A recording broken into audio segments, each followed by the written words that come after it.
I'm June Toth, a principal at Wilkin Gut & Plan, and I am the 2024-25 President of the NJCPA.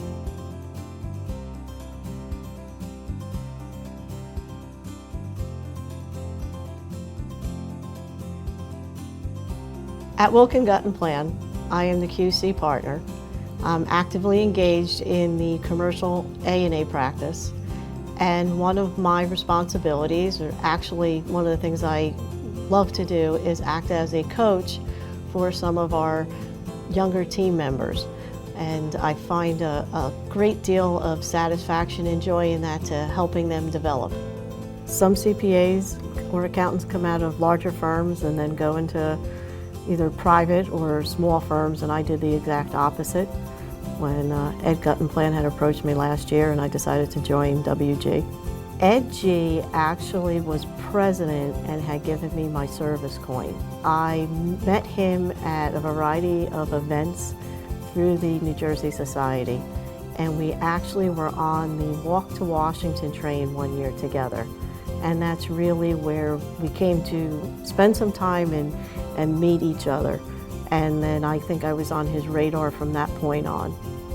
I didn't have the traditional four-year college experience. So by the time I came out of college, I was married, had a child, and I was working for a very, very small firm. I felt that the choice of a small firm was my best opportunity, and it allowed me to have a diverse experiences in a variety of areas such as tax and estate work and audit, and I thought it gave me a well-rounded education and work experience. My parents never graduated from high school. They were Depression-era kids, and my father was always a big proponent of achieving an education or a career or something where you could support yourself. Having three daughters, he was worried about that. Their view of obtaining an education was something that was a goal for their daughters. And I am the youngest of three, and I'm the only one that have gone to college, graduated, and then my father was just so happy that I decided to pursue the CPA license and get that goal. As soon as I was licensed and eligible, I submitted my application to the State Society and AICPA to become a member. In 2008, Jim Hardenberg was on my firm's peer review and had spoken to me about participating in some interest groups. And I signed up, and I remember walking into a large room filled with people that I knew from name recognition, that I considered, powerhouses and influential, and they welcomed me and other new attendees, and from there it just took off. I've made two types of friendships. I've always called my fellow members my collaborators and not my competitors.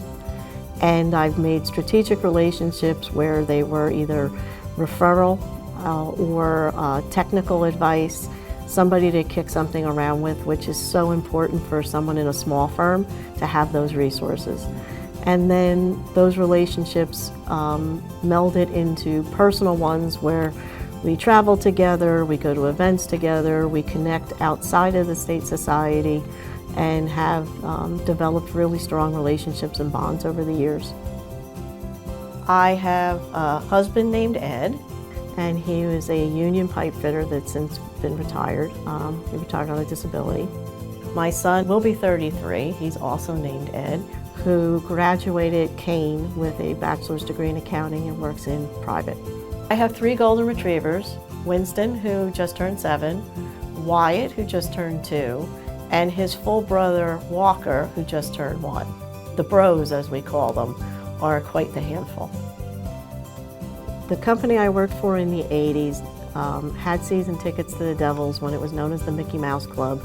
Nobody wanted to go, and they would offer me the tickets. And from there, I was hooked.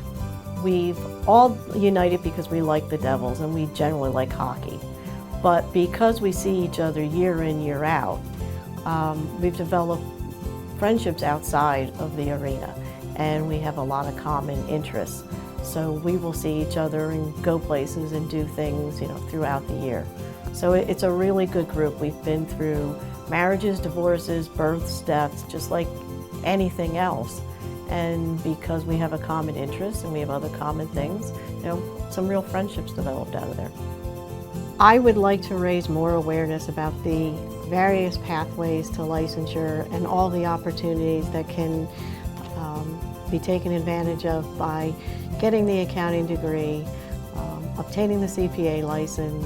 You can work in private, public, be an entrepreneur. There's really no limitations as to what you can do. There's so many doors that can open with having an accounting degree, and particularly if you achieve the license. I really look forward to working with the team at NJCPA and collaborating with all of my fellow NJCPA members in the upcoming year.